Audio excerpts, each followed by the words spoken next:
This week Parashat Keddushim. Parashat of Keddushim tells us, Kahal Israel, they want to be holy nation for HaKadosh Baruch Hu. Parashat says, Keddushim Tihu, why do we have to be Kadosh? Why do we have to be holy? Kadosh Ani. If you want to join HaKadosh Baruch Hu, a person has to be holy. Now, the Mefarshim say, what does it mean to be holy? What does it mean, Keddushim Tihu, to be holy?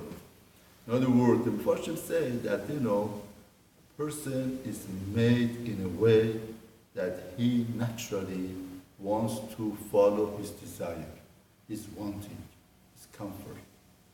Holiness means a person would come above these things. We tell HaKadosh Baruch Hu, Ata Kadosh, Yimcha Kadosh, you are holy. What does it mean? Hashem is above everything. Hashem is above all of the monetary, all of the things of the natural. And a person has to become above all of these things. One of the examples in the parasha is, Torah says, Lo tikom v'lo titor et bnei amecha. Torah says, don't take revenge. Don't take revenge. Now why? What does it mean? And Rashi explains that, somebody comes, Reuben comes to Shimon, tells Shimon, lend me please your shovel, I need the shovel. And he doesn't lend him. Tomorrow Shimon comes to Reuben and tells Reuben, please lend me your pen, your pencil. He says, no. He thinks in his mind, just like you didn't give it to me, I don't give it to you. Torah says, Asur. And if Shimon doesn't lend him, if Reuben doesn't lend him, Reuben is over in love in Torah. So interesting.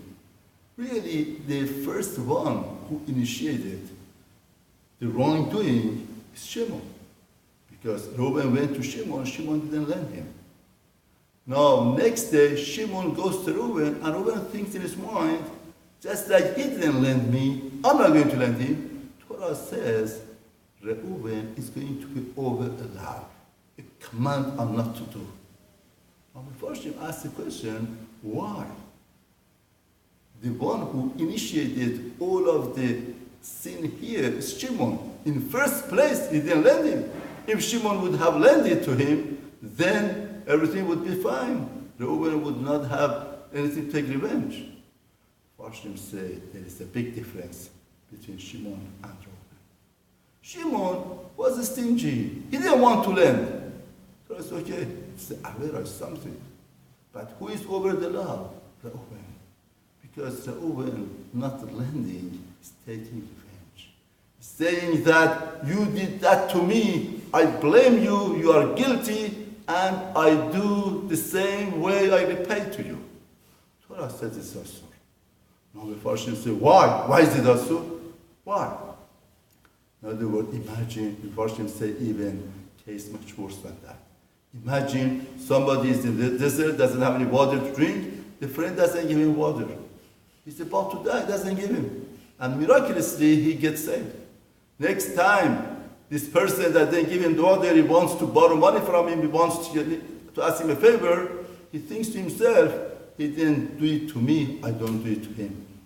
Torah says, don't take revenge. Unbelievable. Why? He was about to kill me, to destroy me. Why should I take revenge? Torah says, don't take revenge. Why? Because taking revenge, not taking revenge, means if there is a conductor in the world or not. Whatever that happens to me, is it the product of my friend, my seviva, my environment, or is it a decree from HaKadosh Baruch Hu? If we really believe that there is HaKadosh Baruch Hu is supervising us, and the world is not a jungle. If anything happens to anybody, Hashem wants it to happen. It's not the thing that He did it to you. Hashem wanted that to happen to you. Therefore, that happened to you. This is the philosophy of a Jew. This is the philosophy of Torah. Lotikom. Taking revenge, somebody takes revenge. Torah says there is a command, is over. Why? Because he doesn't believe in the supervision of HaKadosh Baruch Hu. He feels the world is a jungle. The world is not a jungle. Anything happens to a person, it's meant to happen to him. But he was a wrong agent. he did whatever that he did was agent. If he wouldn't have done it, somebody else would have done it. Somebody came to me and he said that one of my friends asking mechila from me, but he destroyed my business, he did this and that. How could I be mochel him? He's begging me for mechila.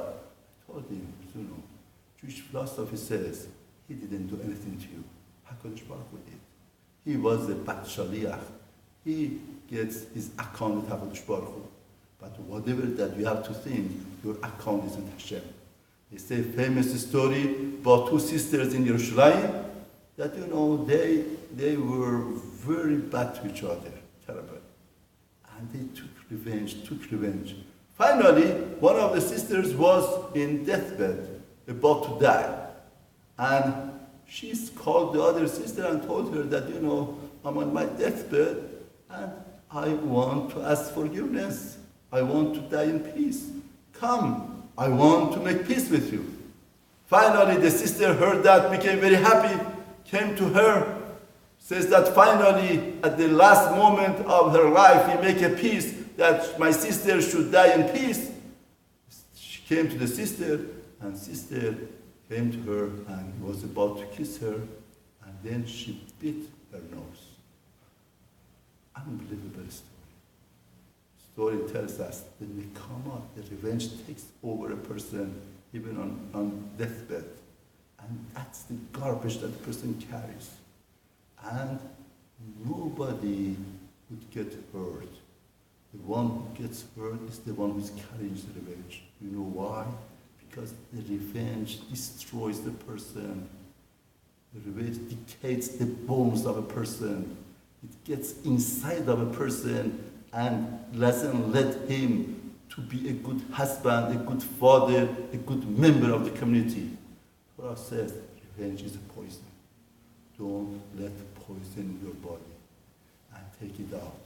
Because as soon as you get it out of your system, you're going to become a healthy man.